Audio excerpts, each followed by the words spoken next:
Hi guys, welcome to our daily encounter. In Amos chapter 4, we have the Lord recounting for Israel the many times that he had brought discipline upon them to try to correct them and to point them in the right direction. He talks about in verse 6 about he had given them the cleanness of teeth, which originally may sound like a good thing, but as you read on, you find out why they had cleanness of teeth is because they had a lack of bread in all of their places. And he says, yet you would not return, or you have not returned to me, declares the Lord. And then in verses 7 and 8, he talks about him withholding the rain from them, which affected their crops. And even one city might have rain and another city not have rain.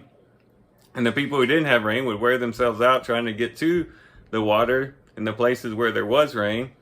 And yet they still would not return to him. And then in verse 9, he smote them with scorching wind and mildew, and the caterpillar was devouring their gardens, their vineyards, their fig trees, and their olive trees, and they still wouldn't return to him. Then he sent a plague among them after the manner of Egypt. Maybe talking about the locusts or something like that. He says, I slew your young men by the sword, along with your captured horses. And I made the stench of your camp rise up in your nostrils, yet you have not returned to me, declares the Lord. Even the young men then were slain by the sword. And then in verse 11, it gets even worse. I overthrew you as God overthrew Sodom and Gomorrah. And he says, yet you have not returned to me, declares the Lord. And so you can see a progression of discipline that the Lord had enacted upon the people. And yet they still would not return to him. They would not take these things to heart and realize, hey, what we're doing is not good. We need to return to God. And we might think, well, how is that? How is it that they could ignore all these warning signs that God was giving them to help them to realize that they were going down the wrong path? But sometimes we can do the same thing. We too might hold on to things in our lives that we know are bringing about bad consequences. Maybe the Lord brings things into our lives to correct us and to show us that, hey, this thing that you're holding on to is not good. You need to let go of it. And yet we still want to hold on to these things. And even to the point that maybe perhaps things get progressively worse.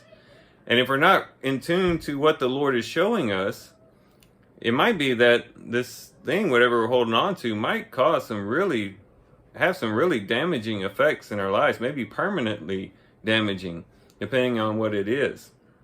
And so if we have things in our lives that we know are disrupting our lives, disrupting our relationships, harmful to ourselves in some way, it's up to us to be wise and to understand that, we need to listen to the Lord as he's trying to correct us along the way. Hebrews chapter 12 talks about the fact that he does discipline us, and it's not because he hates us or is being mean to us, but because he loves us. He wants to guide us in the paths of righteousness. And so it'll only be effective if we listen to what he has to say and we adjust accordingly. So as we do our reading today, let's reflect on and think about our lives. Are there things that we're holding on to that is pretty clear we should let go of? And whatever those things are, we should go to the Lord in prayer, ask for forgiveness, and then repent. And turn away from those things so that we can, not just so that we can get rid of the bad consequences, but so that we can live a life more pleasing to God. So these are some things to think about. And with that, I do thank you for watching the video today. Hope you guys have a great day. Love you guys. God bless.